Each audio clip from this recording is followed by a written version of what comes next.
One Kawan TV1送上我们的节日祝福，看看我们的成品吧。我们在印度尼西亚雅加达给大家拜年啦！祝大家新春快乐，阖家幸福。Speaker 的观众朋友，大家好！不知不觉，距离年底只剩下3个月了。你们知道这一位置是什么吗？iklan penjualan rumah, yang baik itu berbahasa Cina maupun dalam berbahasa Indonesia. Yang itu dalam bahasa Indonesia perempuannya menyatakan bahwa ini aman, ada semua aparat keamanan, ada 3 dari angkatan dan polisi kan. Nah itu video itu ditampilkan. Sama video yang berbahasa Cina. Ini artinya apa? Ini kawasan diperuntukkan bukan untuk dalam negeri, bukan untuk rakyat Indonesia. Kalau iklannya pakai bahasa Cina, berarti ini dijual mau ke pihak luar. Siapa pihak luarnya? Cina kan berarti kan? Berarti memang mengundang penduduk dari Republik Rakyat Cina. Jadi kita sebut Cina di sini sebagai negara ya, bukan sebagai etnis ya. Jadi kita nggak sebut Tionghoa, tapi Republik Rakyat Cina itu penduduknya diundang ke Indonesia, dibuatkan koloni. Itu ya. Nah, kemudian swasta karena mendapatkan perlindungan, bukan sebetulnya karena sudah membeli. Bahasanya itu harus digunakan. Sudah membeli perlindungan dari negara, aparatus negara sudah dibeli semua. Aparatus negara inilah kemudian yang bekerja. Jadi kenapa kerusakan proyek ini? Swasta dia bersembunyi di balik aparatus pemerintah, aparatus negara. Aparatus negara inilah kemudian yang menteror, mengkriminalisasi dan mengintimidasi rakyat untuk supaya melepaskan haknya. Karena POSN ini kan membutuhkan lahan. Nah, kalau dalam soal misalnya itu termasuk proyek tol segala macam sebetulnya. Semua. Jadi bukan cuma problem kita ini bukan cuma di PIK 2 sama di di Rempang, tapi semua proyek yang disebut PSN itu mengandung masalah. Karena apa? Pembiayaan dan pelaksanaannya semua swasta. Masalahnya itu satu. Nah, dari segi kekacauan hukum sudah, kekacauan konsep ekonomi sudah, kekacauan konsep pembangunan sudah, ya. Dan kita lihat itu ternyata kemudian di lapangan terjadi penipuan dan manipulasi pada level lapangan kita cerita nih. Di level lapangan, ketika proyek ini dilaksanakan bersentuhan dengan rakyat, maka rakyat itu ditakut-takuti seolah-olah proyek ini mutlak milik pemerintah, milik negara, sehingga rakyat nggak boleh melawan. Itu problemnya. Nah, ketika rakyat tidak boleh melawan, itu kan intimidasi. Artinya ada pemaksaan, ada intimidasi, ada mekanisme yang dilarang baik secara agama maupun secara hukum perdata. Itu dalam proses transaksi pelepasan hak itu ada pelanggaran hukum, baik secara syariat maupun secara hukum perdata negara ya.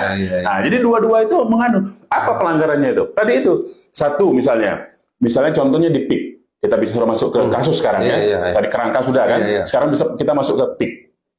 Di PIK itu misalnya, ternyata setelah diungkap oleh Pak Said Didu, kita sebut saja begitu ya, data-datanya, yang PIK itu dari mulai Kabupaten Tangerang sampai Kabupaten Serang, ternyata kemudian dibantah oleh pemerintah. Ternyata PIK itu hanya 1.700 hektar. Yang itu adalah pengelolaan kawasan hutan lindung untuk dijadikan wisata hutan lindung, hutan mangrove ya. Kemudian karena dia mengelola kawasan hutan mangrove, swasta ini diberikan hak itu. Kemudian di situ disediakan sarana untuk hiburan. Kemudian dibuat lagi semacam lapangan golf dan tempat balap mobil sirkuit. Rencananya begitu. Nah, maka itu nama proyek PSN di PIK 2 itu namanya ekoturism. Proyek itu ekoturism. Di dalam peraturan Menteri Perekonomian ya, Menko Perekonomian, peraturan Permenko ya, peraturan Menteri Koordinator Perekonomian, itu PIK 2 itu masuk kategori klaster ekoturism, pariwisata. Tapi kemudian prakteknya swasta ini menjual proyek PIK 2 ini adalah pemukiman. Kita bisa sudah saksikan ada berbagai macam iklan di video. Ini artinya apa? Ini kawasan diperuntukkan bukan untuk dalam negeri, bukan untuk rakyat Indonesia. Kalau iklannya pakai bahasa Cina, berarti ini dijual mau ke pihak luar. Siapa pihak luarnya? Cina kan berarti kan? Iya. Berarti memang mengundang penduduk dari Republik Rakyat Cina. Jadi kita sebut Cina di sini sebagai negara ya, bukan sebagai etnis ya. Jadi kita nggak sebut Tionghoa, tapi Republik Rakyat Cina itu penduduknya diundang ke Indonesia, dibuatkan koloni, dibuatkan pemukiman. Pemukiman itu namanya koloni kalau dalam bahasa asingnya itu koloni pemukiman. Dibikinkan koloni sekian ratus hektar, ya, sekian ribu hektar, kemudian mereka dipersilakan untuk bermukim di situ. Nah, ini problem berikutnya dari segi hukum sudah, politik sudah, ekonomi sudah. Ini problem kedaulatan negara, bos. Betul. Ya. Karena ketika ada orang-orang asing dari Republik Rakyat Cina yang kita tahu dia membawa ideologi komunisme, ya tak? Dan dia membawa budaya sendiri. Dibikin pemukiman, dibikin koloni tersendiri, terpisah dari rakyat, dipagari dengan benteng. Benteng itu kan ada semua tuh.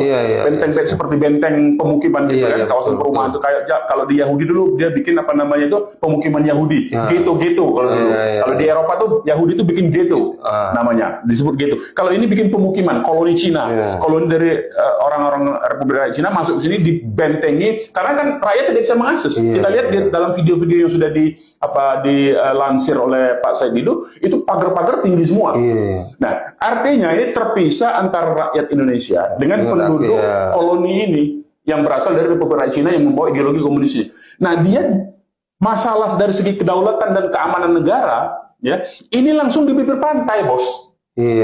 Siapa yang bisa menjamin kalau dia ketika dia bermukim di situ dengan akses langsung ke pantai tidak.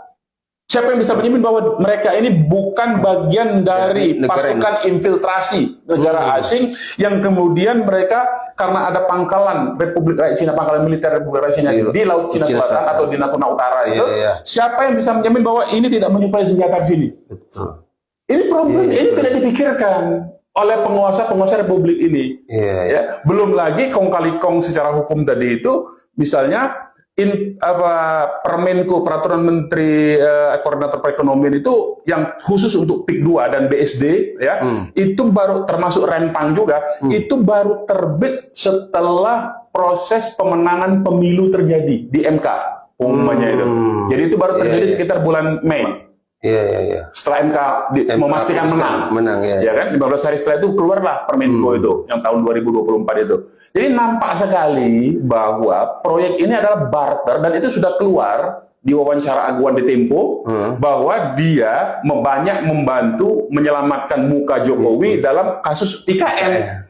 Barternya Jokowi memberi ini, memberi proyek PIK 2. Nah, begitu juga Rempang. Rempang ini juga proses ininya, proses Rempang ini sangat luar biasa. Hanya dalam waktu hitungan minggu semua perizinan itu diberikan. Semua. Nah, ini yang berbahaya. Jadi, kita ini masalahnya, Pak Ismet, sebagai moderator, kita harus cerdaskan, kita harus umumkan ke publik ini, bahwa persoalan di PIK di Rempang itu bukan semata-mata itu sudah pasti prosesnya ada intimidasi oleh penguasa, baik melalui aparatur negaranya maupun oleh preman disewa oleh mereka, terhadap rakyat, mengintimidasi, premanisme, aksi premanisme itu sering terjadi itu.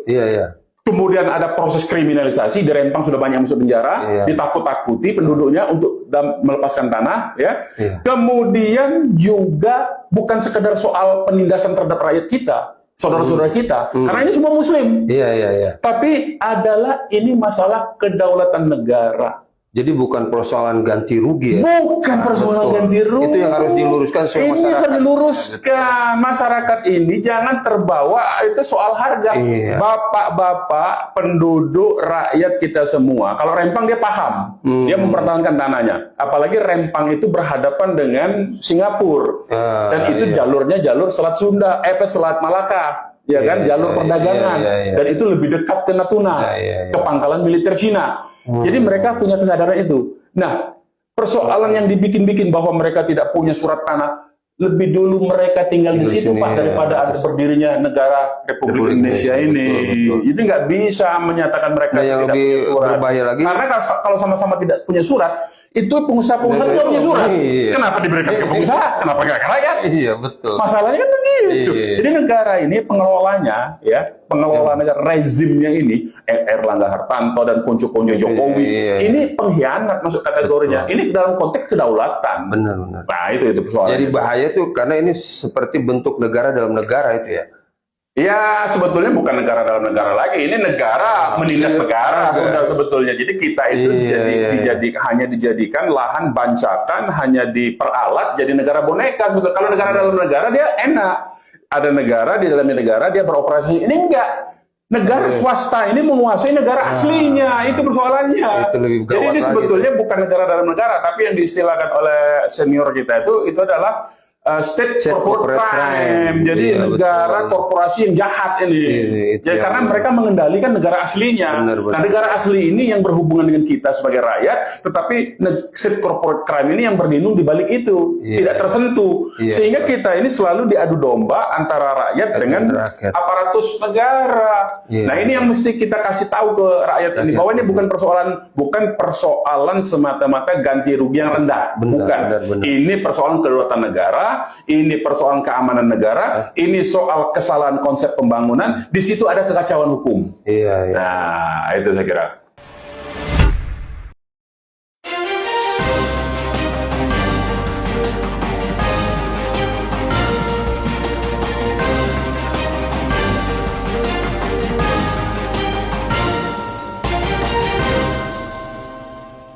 One Kawan TV 1